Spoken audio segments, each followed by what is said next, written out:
Sociedade Brasileira de Urologia fez no mês passado, no mês de junho, uma campanha de alerta contra o câncer renal. Por que isso?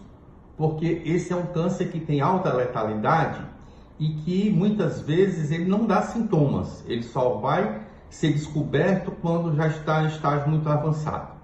Quem vai falar para nós sobre isso é o Dr. Rafael Farias. Ele é médico urologista do Hospital Universitário Walter Cantídio. Por favor, Dr. Rafael. Olá, tudo bem? Meu nome é Rafael Farias, eu sou médico urologista e cirurgião da equipe de transplante renal do Hospital Universitário Walter Cantídio. Também tenho um mestrado em cirurgia pela Universidade Federal do Ceará. Hoje, a convite do Dr. Ricardo Pereira, eu vou falar um pouco sobre tumor renal. O câncer de rim é uma doença que representa 3% de todas as neoplasias malignas.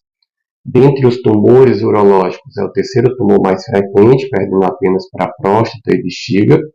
Essa doença ela tem uma leve predileção em homens em relação às mulheres e acomete principalmente pacientes mais idosos. No entanto, a gente vem diagnosticando essa doença em pacientes mais jovens com uma maior frequência nos últimos anos. Alguns fatores de risco estão bem estabelecidos em relação ao câncer de rim.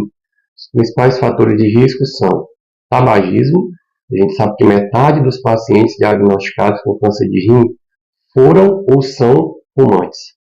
Outras duas situações que são bem estabelecidas como fatores de risco dessa doença são a obesidade, síndrome metabólica, ou a hipertensão arterial sistêmica. Essas três condições são as três condições mais conhecidas e associadas a essa doença: tabagismo, obesidade e hipertensão. Aqui em obesidade a gente inclui a síndrome metabólica. Uma dúvida bastante frequente é quais os sintomas dessa doença. O câncer de rim, na maioria das vezes, ele vai ser descoberto incidentalmente.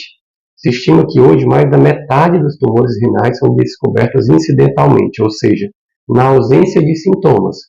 Quando frequente, os sintomas mais encontrados dessa doença são dor lombar e sangramento na urina. Esse sangramento pode ser um sangramento visível ou um sangramento que a gente chama microscópico, identificado apenas no exame de urina, no sumário de urina.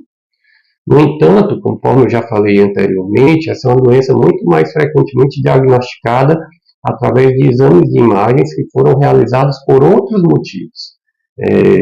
Muitas vezes o paciente teve um quadro de uma dor abdominal que foi ser investigada, ou foi fazer um ultrassom abdominal de rotina e foi encontrada uma massa no rim. A gente sabe que uma lesão sólida no rim tem uma grande probabilidade de se tratar de um tumor renal.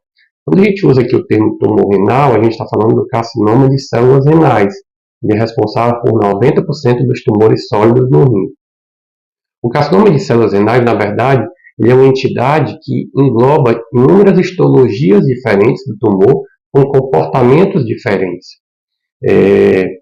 Esse paciente, quando ele é diagnosticado ou tem uma suspeita de tumor renal através, por exemplo, de um exame de ultrassom, a rotina é ele realizar um exame um pouco mais específico, seja uma tomografia ou uma ressonância, que pode sim dar esse diagnóstico na maioria das vezes. Eventualmente pode ser necessária a realização de uma biópsia dessa lesão para a gente chegar a um diagnóstico mais preciso.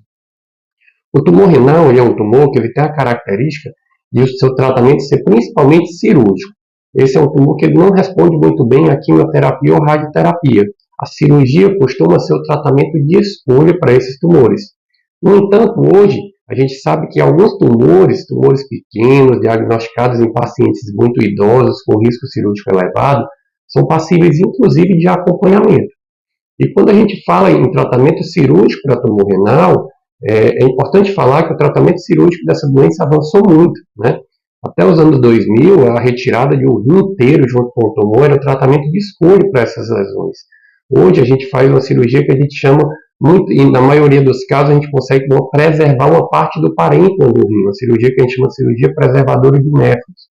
O advento de cirurgias minimamente invasivas, como a laparoscopia ou até a laparoscopia assistida por robô, veio para tornar esse tratamento menos mórbido para os pacientes e permitir uma recuperação mais breve.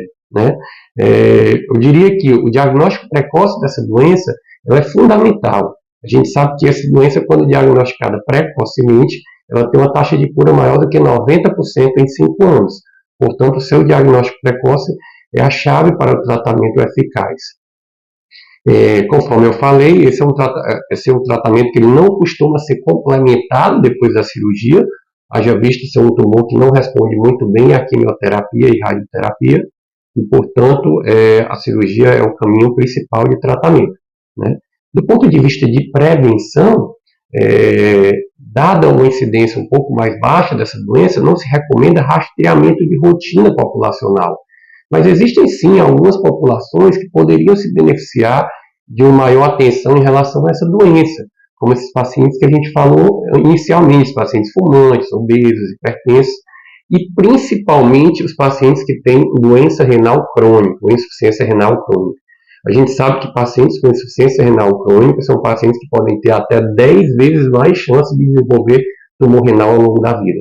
Então, talvez essa seja uma população que mereça uma maior atenção e talvez se beneficie de um rastreio com exames de imagem.